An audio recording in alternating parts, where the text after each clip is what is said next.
released by the Rams earlier this week has drawn a lot of interest from a lot of teams. Adam Schefter reporting just before we came on the air that the Cowboys have shown interest and are a sleeper team to watch. I've also been told to watch Seattle. New England has checked in on Cooper Kupp. So we'll see where Cooper Kupp lands. He could have a decision in the next couple of days, possibly as soon as today. Okay, so the Cooper Kupp to Dallas thing is getting a little bit spicy, but it is definitely taking second billing for the spice in Big D. Let's go. Former Cowboys defensive end DeMarcus Lawrence, who was the face of that franchise for a period of time, had a lot to say about his former team after walking out the door. He spent 11 seasons there. Now he signs a 3-year, $42 million deal with the Seahawks. And in an interview in Seattle, he did not hold back. Listen. Dallas is my home. I made my home there. You know, my family lives there. You know, I'm forever going to be there. But, you know, I know for sure I'm not going to win a Super Bowl there. So, yeah. We here. Okay. So now I'm listening. And so was Micah Parsons. And you know Micah is going to have something to say.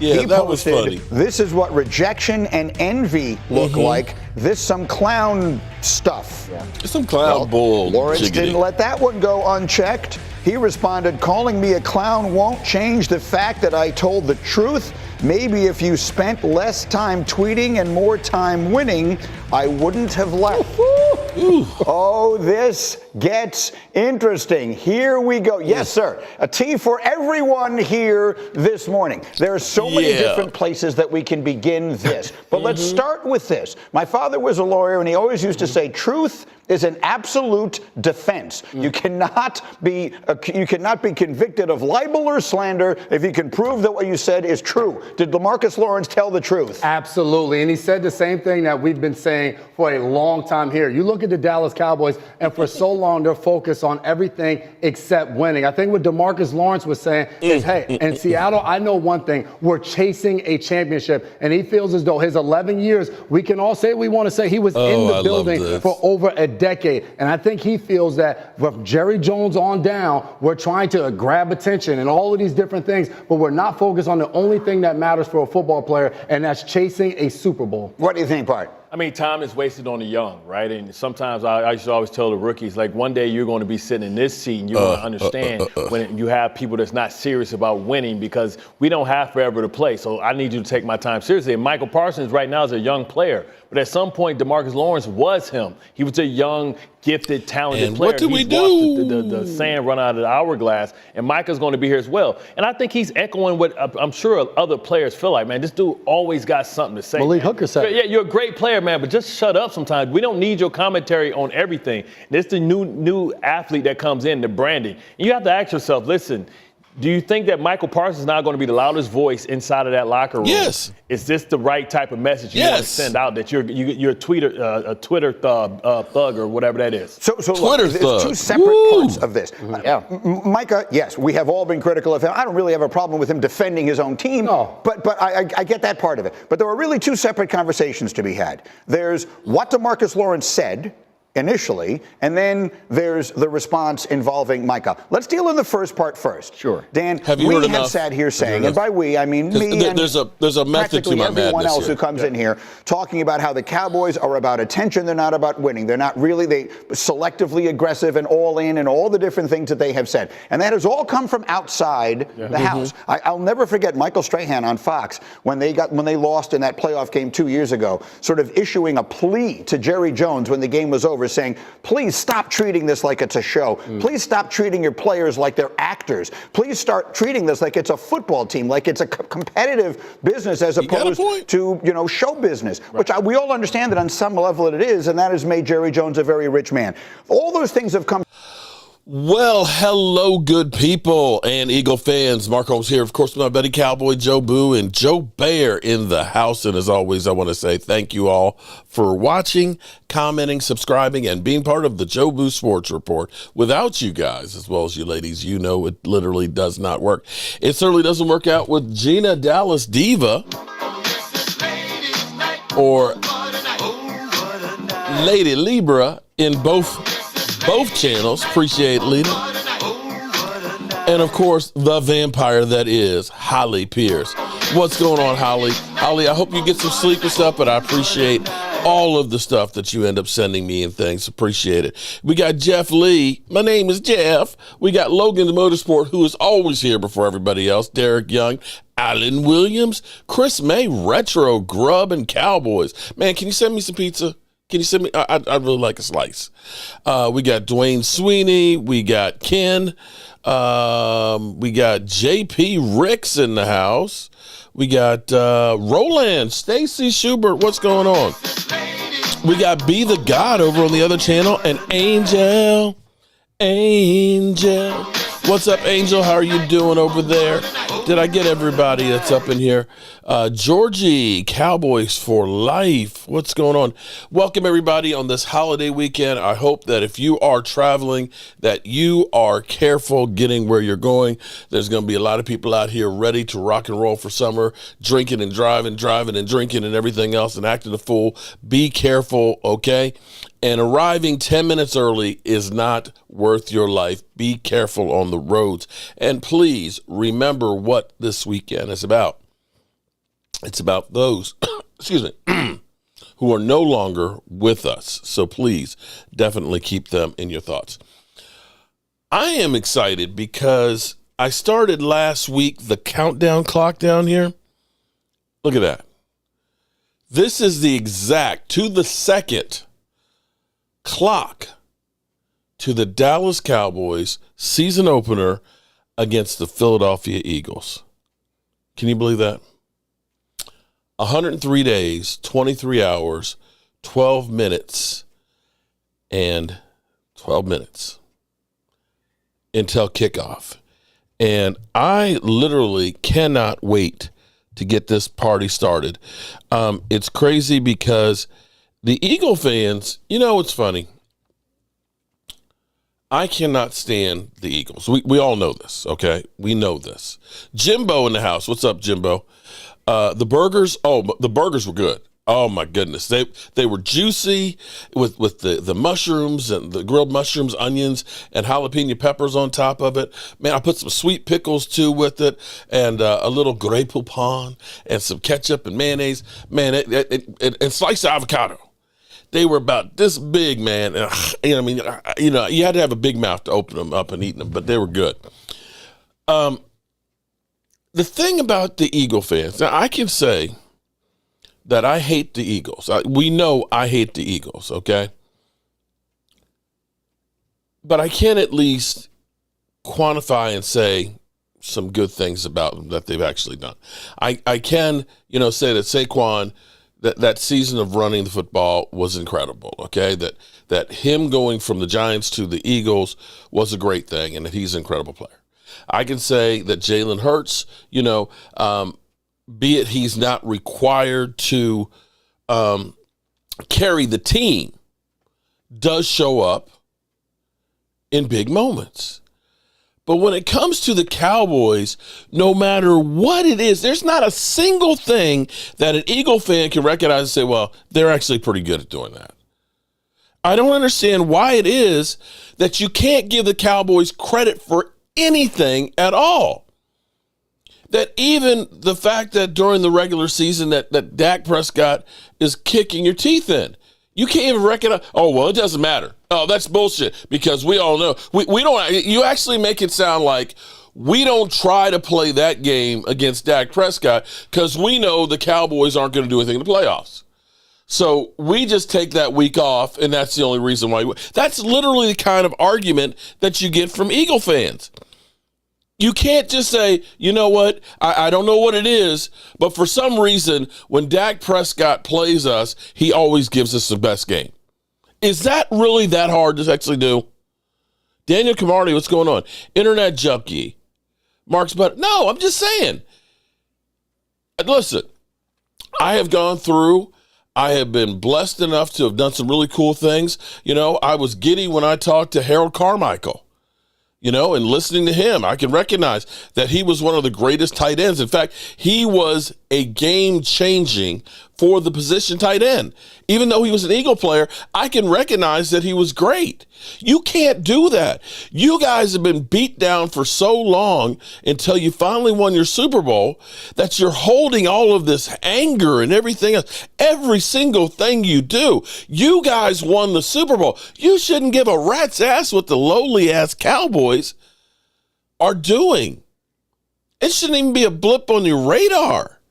But yet, everything you do is always turned around and say, boom, shakalaka, Cowboys, and compared with that. I don't understand why that is. Why is that? If y'all beat us week 1 season opener, I will give you credit. Okay, Logan Motorsport, I'm going to keep you to that. Excuse me, I've got a bit of a cold, so forgive me. I'm going to keep you to that. Internet Junkie, hey, it's just took us 35 to get a championship. What's taking y'all so long? Hey, it's a war. Okay, but see, yeah, I guess. But I played that clip from Get Up 2 months ago. And here's the question. This is a real question here for the Cowboys and Cowboys Nation. At the moment, we're getting drunk on what's being said in OTAs. Primetime Phil, hey, what's going on, Primetime? Shout out to Primetime Phil. I really miss not getting, Primetime, it's a travesty that we weren't together for the draft, man. I really and truly miss having us all together for that. We're going to have to do something all together. I don't know. I'm still trying to figure out what to do with the Eagle game. I'm thinking about trying to get an Airbnb close to Philly, but I'm told that, it's going to be open season on Cowboy fans and that, that they're going to have to grease the poles for the Super Bowl party, that the police are on high alert, that there will be drunk Eagle fans and everything else, that it's going to be cray-cray and that I shouldn't go.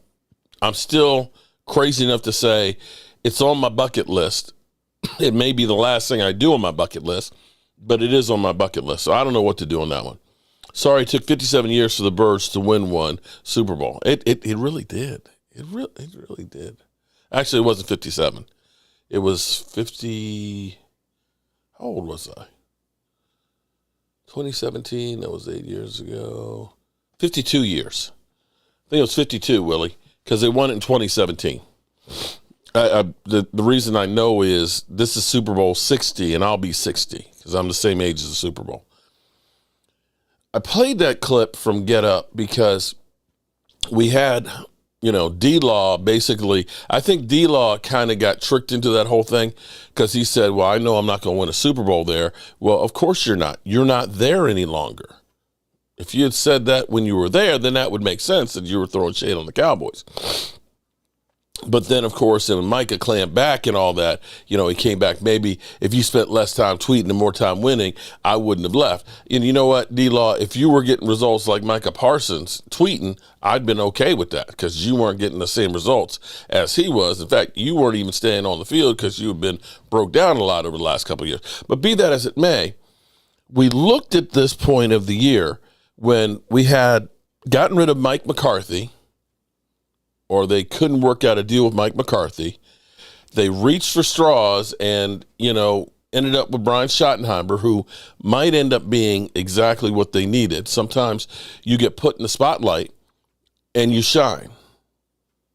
That people do things that nobody expected them to be able to do, and then when they get the opportunity, they do well. I can say for myself that I never thought that not that I'm a success. I'm not. I never thought that I could be on here and carry on a conversation for an hour straight with no commercial breaks without stuttering. It still blows my mind. But given the opportunity, it actually worked. And this may be shoddy right there. Now, we've got everybody who's saying culture. Oh, I love the culture. George Pickens, who's just got here from the Steelers, is talking about how the culture is great here and how it's changed, how everybody is excited, all the energy and everything else. And I'm not sure if this is real if this is imaginary, if this is fake juice trying to convince themselves what it is. I hope that this energy is truly real. But it's a little hard to understand when we're just in OTAs and we haven't even put on pads and we aren't even hitting ourselves. We're getting excited because I caution people. I caution people because, prime time, you're one of us. Game time, if he shows up here, Law Nation, all of my brethren out here, Cowboys, Cowboys everything, okay? We all go through with the hype story and how great this guy's looking, how great that guy's looking, guys you never heard of. Oh my God, the catch that they made, they're gonna move up the chain even though they're undrafted rookie free agent. And we build up. We got the fake Philly 500 here. Fake Philly 500 in the house. Fake Philly 500. Do you ever get tired of impersonating somebody else because you're not good enough to be made yourself? Do you ever get tired of that? And apparently I don't, fake Philly 500. And it's not quite 10 a day. It's more like 7 a day on average. But, the funniest thing about people like you, Philly 500, that are sitting here talking shit about how many videos I make a day, is the fact that your ass is here every day watching them. So what does that say about you, bro? What does that say about you? Oh, shit! Oh, shit! Why are the Birds not saying it took them 52 years to win one Super Bowl? Oh, always talking about, 30 years since, you're right about that. Willie, we're talking about Birds fans. What happened to your team when your star players get injured?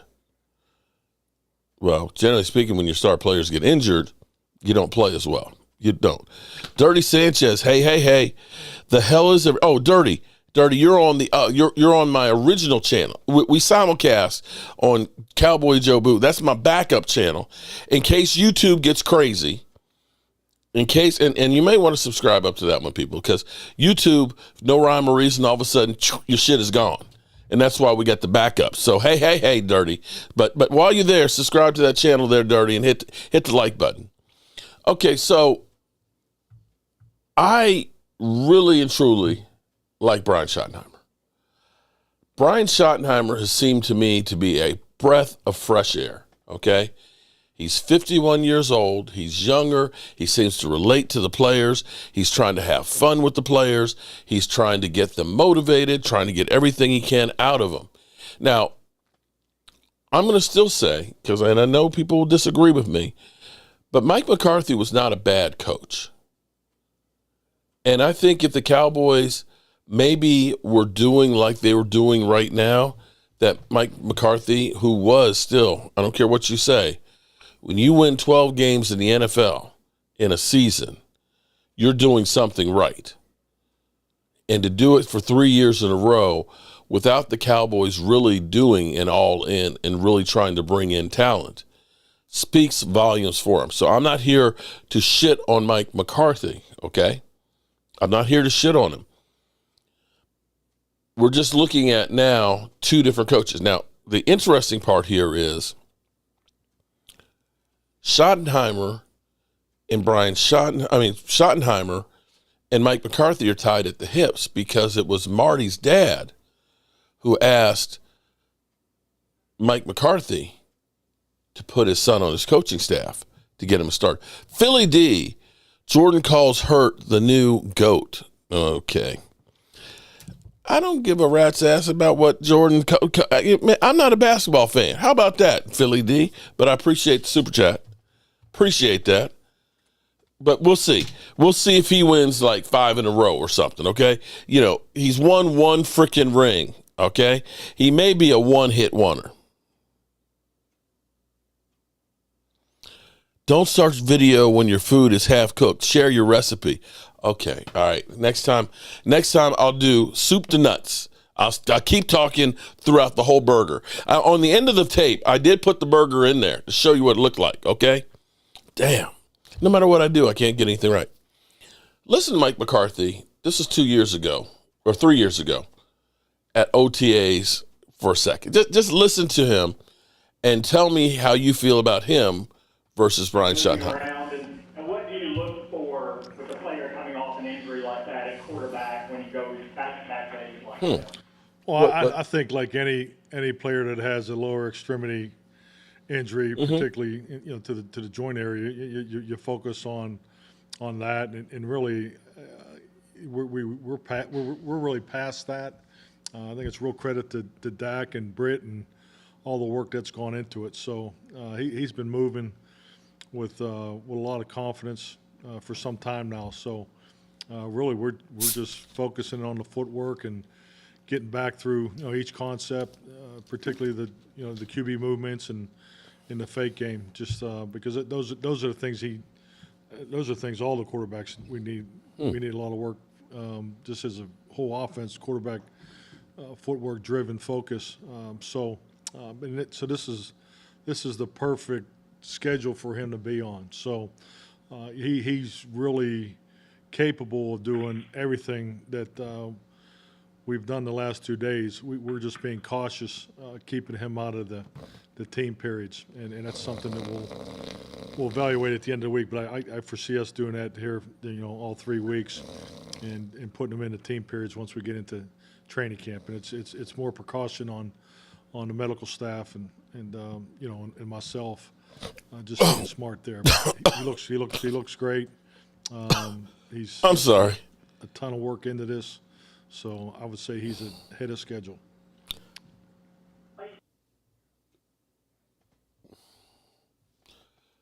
Do you feel like running through a brick wall? Did that sound like somebody that you can get excited and feed off of? Did that feel like energy? Did that get you fired up and hyped up? Listen a little more. Hold on, just a little bit more. With any quarterback, you're always looking at the footwork because that's the base for everything else flows. But when you come off an injury like that, you see the arms crossed. Sure that he's not confident in other areas, too much upper torso, or things you can look for. You see the hat. I mean, definitely hiding the face. The process is pretty much eliminated during the rehab program. I know those are things that, really, if you would have been out on the field the past couple months, you would have seen his work and his rehab. Alan Williams, guys, pray for the north of the border. And very similar to oh shit that we would do in quarterback school. Alan Williams, I didn't know that north of the border had lost his father. Man, definite prayers to north of the border. I didn't know that. I have not seen him. Pray for your family, man. Amen. Having lost my father-in-law and my dad 2 months ago, I understand exactly how it is. So definitely everybody keep him in your prayers. North of the border. Is he in here?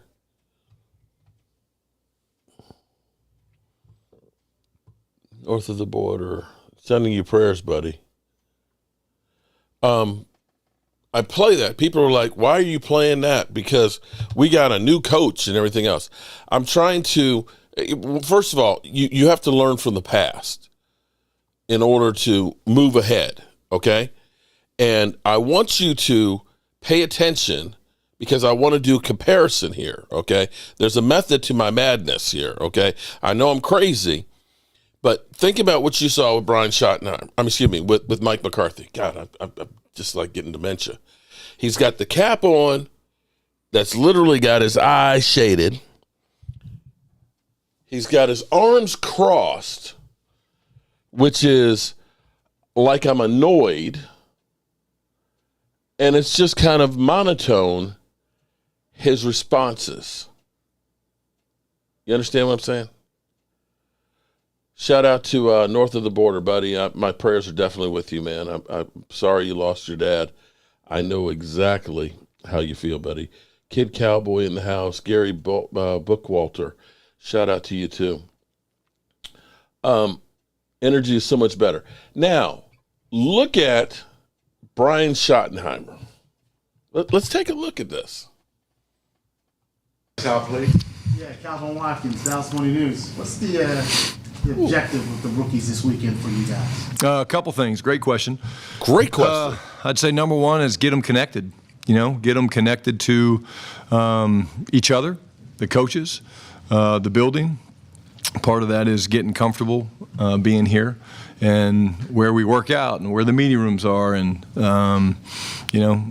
okay, what's that person's name? What's that person do here? All those things. And then we got a lot of catching up to do from a football standpoint. We're 3 weeks in, I guess, with our vets. And so that's kind of what I talked about to them, the 3 C's. Get them comfortable being a Cowboy, getting them kind of caught up with football, but probably most importantly, getting them connected to one another. You started the offseason program a week later than what you normally would as a rookie head coach.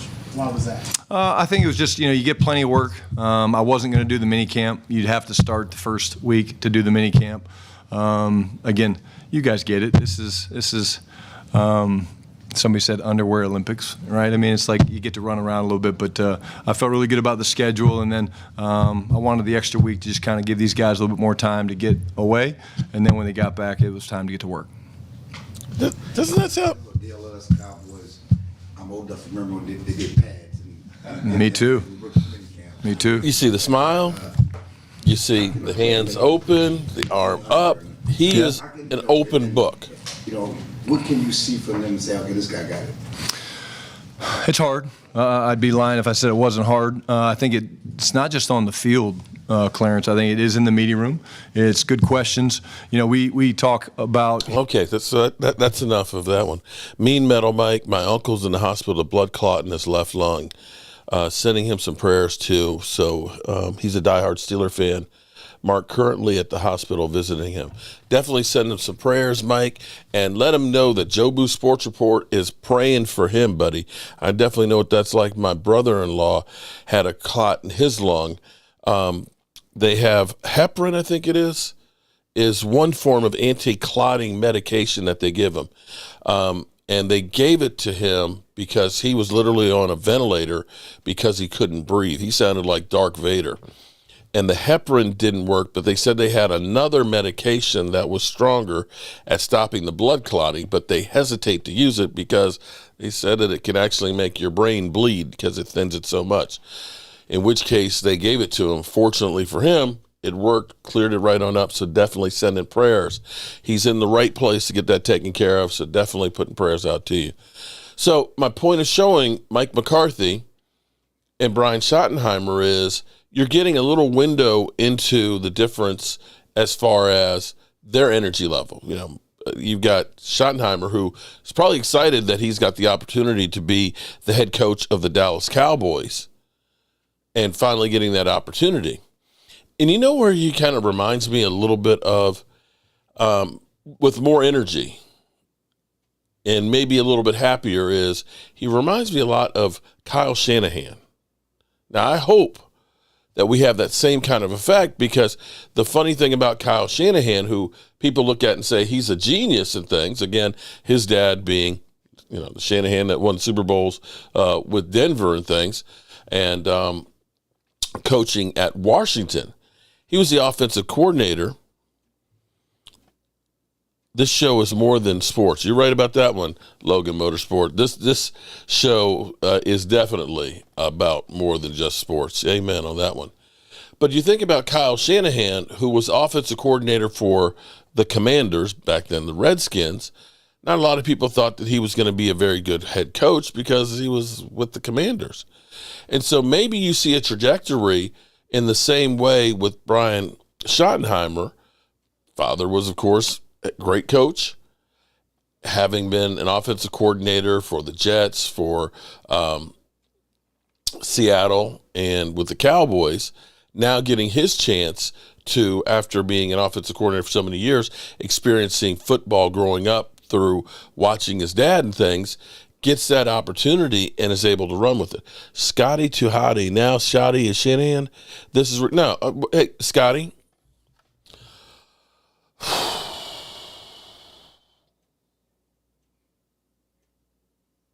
I get sick of this shit.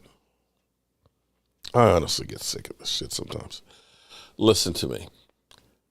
Scotty to Hottie. What did I say? I said, I hope. I said, one, I said he reminds me of Kyle Shanahan. He just does. He looks a little bit like Kyle Shanahan. Well, Kyle Shanahan actually right now looks a little bit older right now because he just looks like he's worn out. He's lost more weight and things. My point being is, if you take Kyle Shanahan, who was an offensive coordinator many years with the Washington Commanders, that was not a successful team. He wasn't like Ben Johnson that had, 2 years of being an offensive coordinator and then gets hired by the Bears. He was an offensive coordinator for about 8 years. 8 years before he became the head coach of San Francisco. And San Francisco hired him because they had been downhill for so long, they were looking for a new head coach. Just like Brian Schottenheimer, whose dad was Marty Schottenheimer, a great coach growing up with football, he did the same thing, being an offensive coordinator for the Rams, for the Jets, for the Seattle Seahawks, and then the Dallas Cowboys before he got a chance. He was not the hot coordinator like a Ben Johnson. After a couple of years, becomes the head coach. And I said, I hope that we see the same kind of results Here, like that we had not- with Kyle Shanahan. How is that delusional? I didn't come in and say, he's better than Kyle Shanahan. It's not what I did. I compared circumstances that are similar.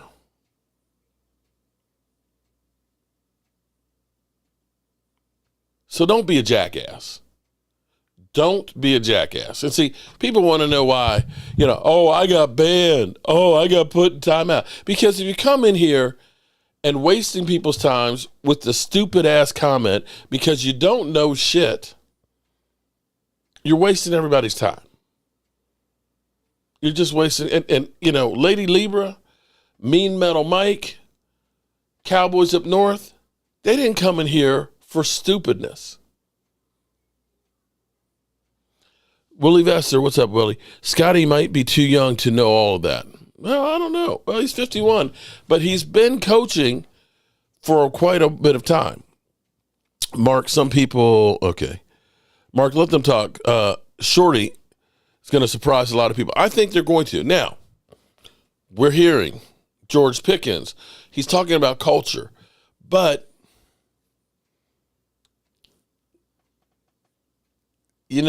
I don't think he had a losing season in the time he was with the Steelers. I don't think.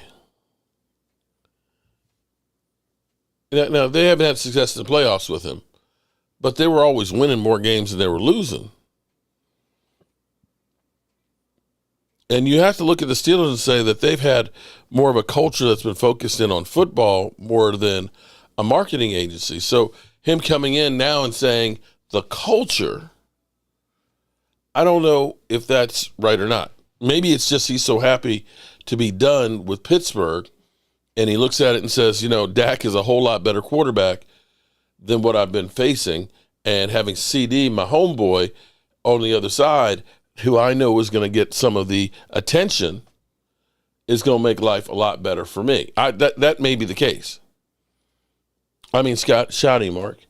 I think he's going to do a good job. Now, let's understand. We as Cowboy fans get to be overly emotional. We'll jump off ship. Screw this team, man. I'm done with them, man. I'm done with them till Jerry Jones sells the team. They suck. I'm never going back. I'm not going to spend a dime of money on them. Boycott the team. Boycott the franchise. Dak his ass. Screw him. Micah Parsons, he tweets too much. He's got his podcast. The hell with them. Right? Mark trying to turn Shotty into Sirianni because of excess. You know what? Scotty the Hottie, you Eagle fans, I tell you what.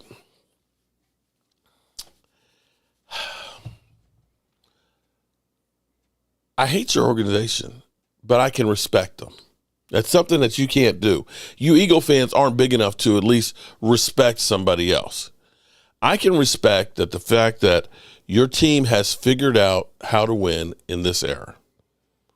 And that is how to manipulate the salary cap, how to get deals signed, signing guys early, kicking the money down the road when it's going to be less than the percentages. You take care of your center. Year 3, season over, boom, you get him paid. Instead of waiting until the 5th-year option where it's going to be the most and you don't have room to hide it. Cam Jurgens. Lovely Linda in the house. What's up, Linda? Now, maybe the Saquon blows up in your face, $20 million a year. I don't know. I mean, incredible season. What has happened to everybody who's rushed for 2,000 yards is the next year their numbers drop off a lot. A lot. And unless Saquon, because I'm hearing Eagle fans that think that Saquon's going to go for 2,000 yards again. And y'all say we're delusional. Just saying. That's one of those ones that could blow up your face. But your team recognizes we got to take care of our people and we got to bring in more people. We can't be satisfied with just saying we're good enough. We're never good enough. You're constantly trying to supplement the team. I wish my organization would do that. We've always been the organization that's always been, we're going to do more with less. We're going to do more with less. That's right. We paid Dak, so Dak's going to have to win it on his own. Oh, CD? Yeah, we paid CD, so CD's got to get himself, 3 to 5 more touches a game. And that's how we'll win the Super Bowl. We don't even have a capable plan, at least before this year. But I can say it's changed. But I caution fans that are now thinking, man, we going to run the table, man. We going to the Super Bowl now. We got George Pickens, man, and, we're going to be great. We still have fundamental flaws. We still have brand new coaching staff and philosophy, and we still have Jerry and Stephen Jones. So pump the brakes a little bit. Instead of us getting psyched up on how many games we're going to win or we're going to make the playoffs, how about we go through the process and enjoy the ride? Barkley was a bust last year. Jalen reading defenses makes it easier. He wasn't a bust. He rushed for 2,000 yards. What do you mean he was a bust? That offense, let's be true. Let's Philly D and Eagle fans, let's be clear here. You guys got lightning in a bottle by putting Barkley on a great offensive line, and you rode that pony all the way to the Super Bowl. I'm sitting here listening to you guys won more games in a single season than any other team. Now, granted, there are 17 games now, which is more games than there used to be. But you guys did a great thing. You lost, 1 out of the last 12 games. Dak Prescott's not the problem. Philly 500, or fake Philly. You put Dak Prescott on a team that's loaded like that, you're going to see that team go to the NFC Championship game in the Super Bowl. Fact. Washington fans is told we the champs. Huh? Washington fans see now, y'all was told we the champs. Oh, don't even get me started on the Washington fans. They're going crazy. They're coming out like y'all are, Eagle fans. I didn't say he was a bust. I didn't think that he was going to go for. I'll be real. I'll be 100% real. Barkley, and actually, it makes sense. In New York, their offensive line was shit. It just was. And so Barkley kept getting injured because he's getting hit in the backfield.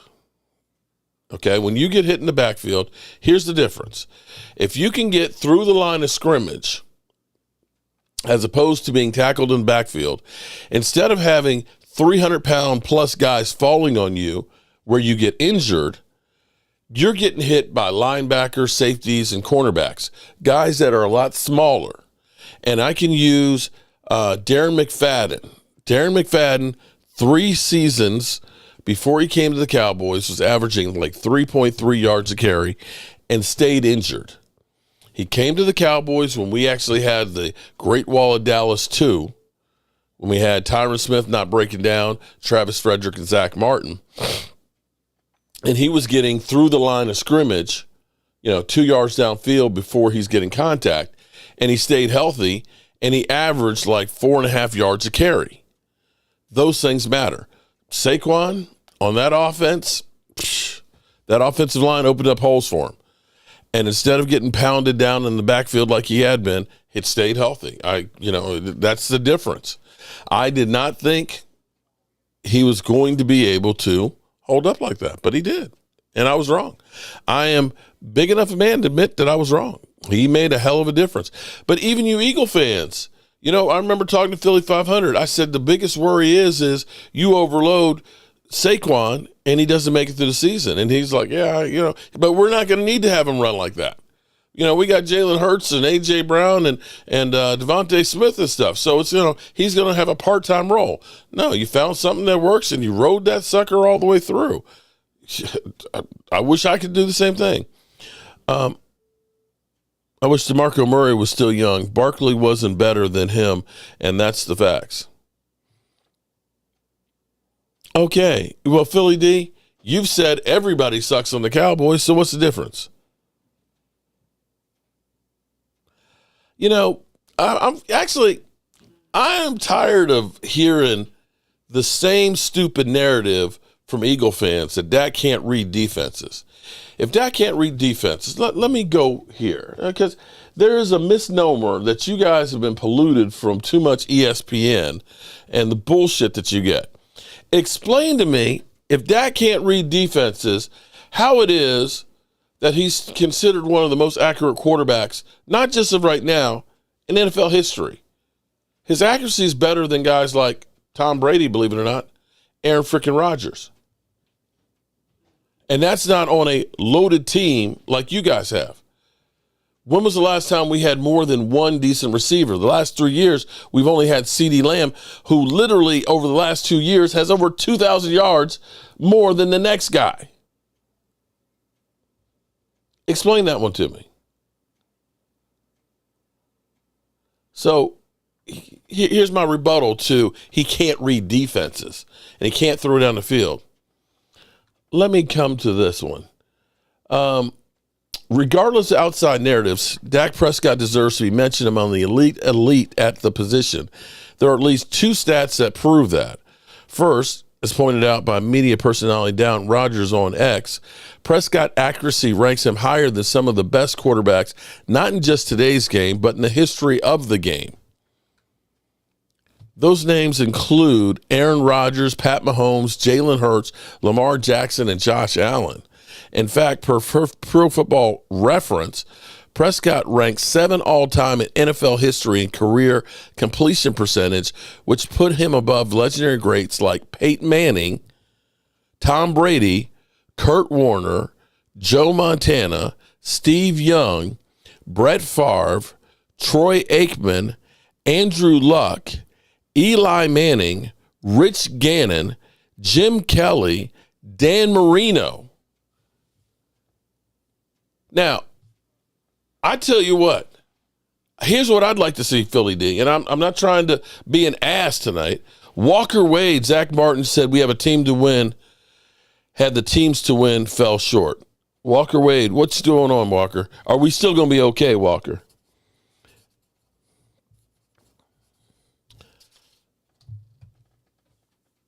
How is it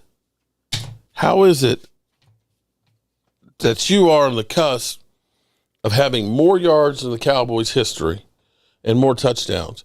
That and I'm not saying that he's better than Troy Aikman or Roger Staubach, but I'd like to see I'd like to see Dak with a situation like Troy Aikman, because Eagles, it kills me to say this, but your team is about the closest thing that I've seen since the 90s Dallas Cowboys. you're loaded across everywhere. It's hard to find weaknesses on your roster. And that's when I look at the Dallas Cowboys back in the 90s, when you had that great wall of Dallas, you had the all-time leading running back in Emmitt Smith, you had Hall of Famer Michael Irvin, you had Troy Aikman. Yeah, the crazy thing is Troy Aikman only had one season of over 20 TD passes. When you needed him, he was there, most accurate in the world. But he wasn't asked to do everything for the Cowboys. It wasn't, we're going to win or lose on Troy Aikman's arm. That's when in football, you have a great offensive line. You got a defense that can stop the run. Everybody puts everything on one single guy. And when we lost to San Francisco, I can look at it and say there are a lot of people that didn't perform either, along with Dak. And that's a team. Your team won the Super Bowl. Your team played great. Not anymore, Mark Holmes. Gary Buck. Okay. Is Dak an investment with no returns for 10 years? What do you think would happen? I'm not going to say he wasn't a return, because I tell you what, Dak Prescott made money for the Cowboys. He's made money. If you think that Dak Prescott would be there without doing something for the franchise for 10 years, you got another thing mistaken. You said the truth, or you admit that Eagles are better than the Cowboys. I said how is it? See, this is the difference between Cowboy fans like me than Eagle fans. I can recognize and say that the Eagles are a good team. I can recognize that and say there's a reason why they won the Super Bowl. I can be objective. You Eagle fans can't. Eagle fans can't. Y'all make it sound like literally, I saw an Eagle fan on Twitter say that Dak Prescott is Dan Orlovsky. Literally making the argument that Dan Orlovsky and Dak Prescott are the same guy. Clayton, yeah, definitely Clayton. Shout out to you, Clayton, being a channel member. Yeah, A.J. Brown is like, yeah, that's going to be some shit to worry about. Here's where I find it kind of funny that, you know, everybody's been having a good joke this week because Pro Football Focus said Dak Prescott is rated 17th quarterback-wise, right? 17th. The Dak Prescott, that Kyler Murray is a better quarterback than he is. That the Prince down in Jacksonville is better. That Justin Herbert is better. And I'm sitting here like, I don't think any of those guys, Geno, have been a runner-up MVP in any of their seasons. And if you're saying it's playoffs, none of them, I think the Prince down there has one playoff win, but he threw 5 interceptions in that game. So do you give him credit for that win? 5 turnovers and they won? Okay. Just saying. But this is funny to me when Pro Football Focus turns around and says, oh, CeeDee Lamb's going to have a great year. CeeDee Lamb, now they got George Pickens, is going to be great. Is CeeDee Lamb throwing the ball to himself? Yeah, Logan Mosler. Duval. Oh, that's the craziest shit there. Duval. I can't wait to see that guy. You know what? I'm going to go out on a limb, and I'm going to say that Brian Schottenheimer, of the rookie head coaches, will be more successful this year than any of the other ones. Put it, bank it, put money on it. Put money on it. Just don't blame me if it doesn't happen. But listen to this.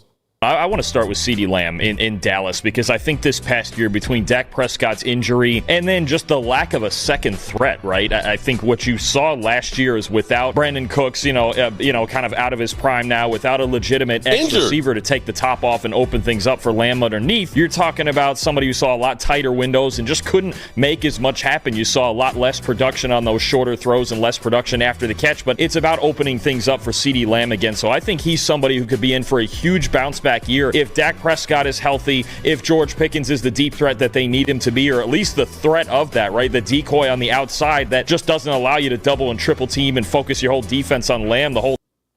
Okay.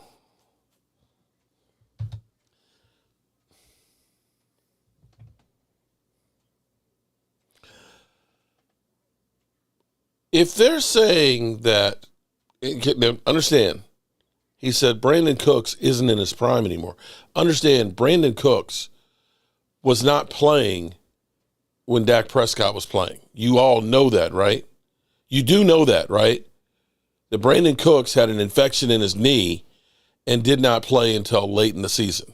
You understand that, right? As you go through and say, well, Dak was slow. Dak wasn't doing anything, to start the season. You had Jalen Tolbert, who going into that year basically became the number 2 wide receiver, having about 300 yards in his career. That was your number 2 wide receiver. You had guys like Jalen Brooks as your number 3 wide receiver to go with CeeDee Lamb. Understand, you had Zeke, you had Deuce Vaughn, you had Dalvin Cook as your running backs, and through the first 7 games, we averaged, wait for it, 72 yards a game, which is historically the lowest production total in the history of the Dallas Cowboys. You understand that, right? You understand that you had 2 rookies starting in the NFL, one of which was a right tackle in college and only had 13 starts and got moved to the left side to replace the Tyron Smith. You understand that, right? And he is admitting that there was no deep threat to open things up, and that, of course, CeeDee Lamb didn't have that many opportunities because of it. So if all of these things happened, and you look at it and say George Pickens helps to open up things for CeeDee Lamb, and CeeDee Lamb is going to be better, how is CeeDee Lamb going to be better if Dak Prescott, and Dak Prescott's not going to be? Does that make any sense? They've gone through and they said, oh, Dak Prescott, he's like 17. He sucks. Even though he was 2 seasons ago a runner-up MVP. Right? Okay, I got that. Okay. Because Dak Prescott haters, oh my God, they're salivating. They're putting my picture, literally putting my picture on their videos to trash Dak Prescott. Because I'm the Dak Prescott, yeah. The Dak Prescott fanboys. The Dak Prescott fanboys. They're bad, they're angry, and it's like, why you got to use my picture? Why can't you use my likeness? But that's okay. That's okay, because I believe in my quarterback. And until we get somebody to replace him that's better, because I done seen people say, I can't wait to see Trey Lance. Trigger Trey. We need to start him. Andy Dalton. Can't wait to see Andy Dalton. Andy Dalton, same thing as Dak Prescott. Right? We should see the Nooch. Cooper Rush, man. And in Rush I trust. Yet somehow, Dak is still here. Dak is still here. You don't think if the Cowboys could replace him, they would? Dwayne Sweeney, he put up a lot of stats against bad teams, Mark, and other quarterbacks were either hurt. Oh, here we go. Okay, Dwayne. You know what? I'll say this much.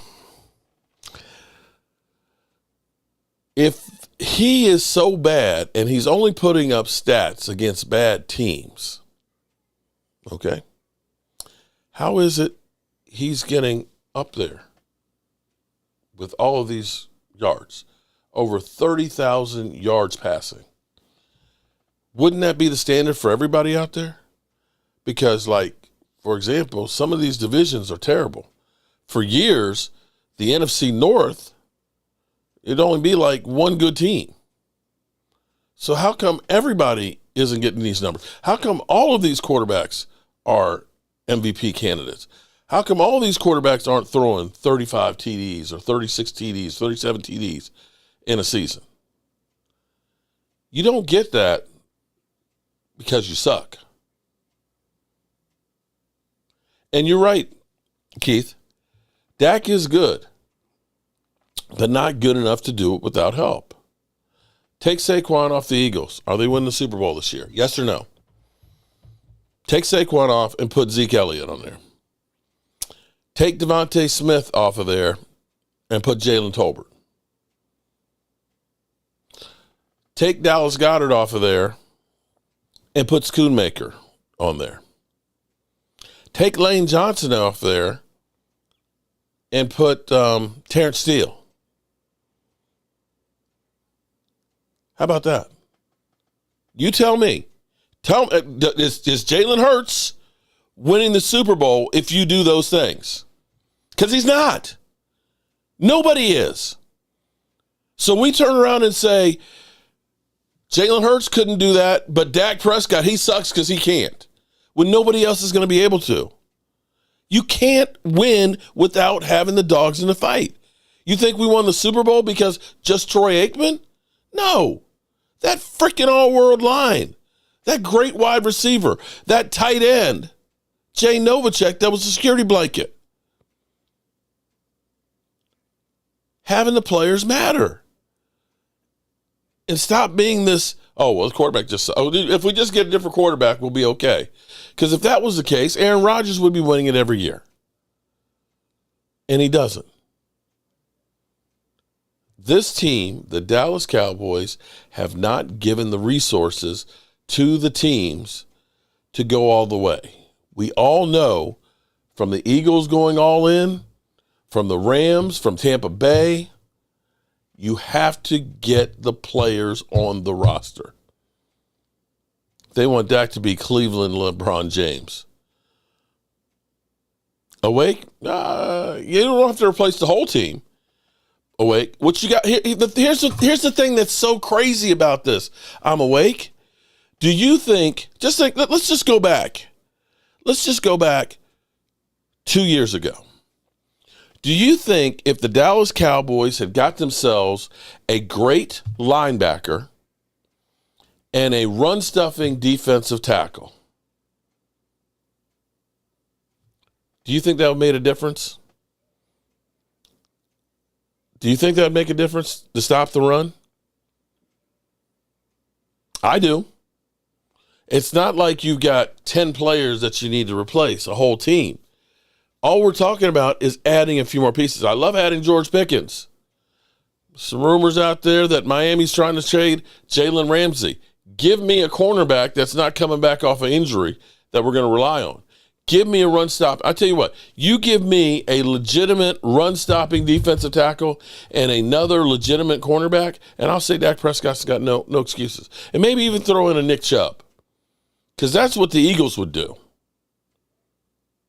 They do those things to say, we're going to make sure we have all the resources to be able to win. And we're not going to be satisfied to say, well, this is all we got. No, you got to go out and get it. That's exactly what you just did, Mark. That's not a whole new team. We're still making up for last year letting go 9 players, dude.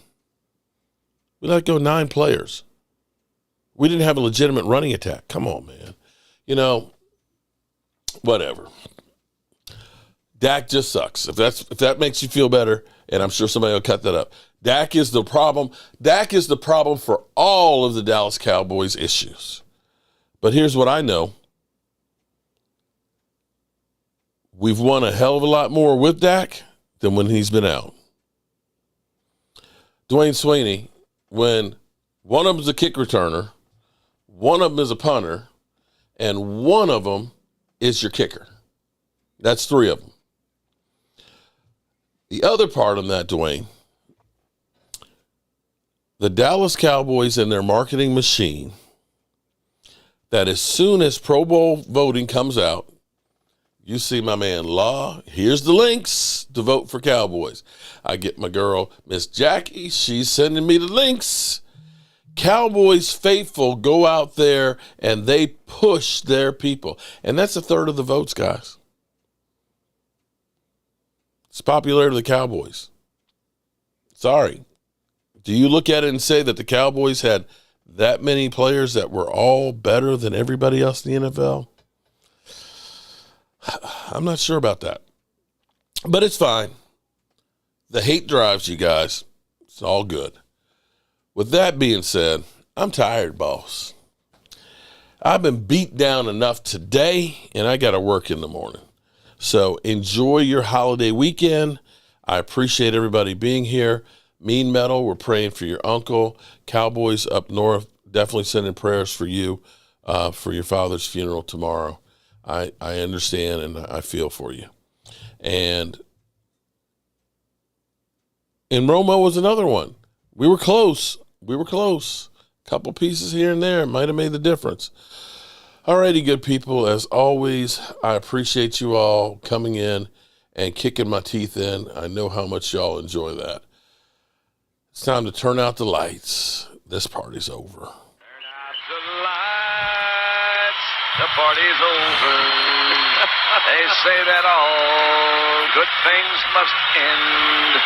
Call it a night. The party's over. And tomorrow and next year starts the same old thing again.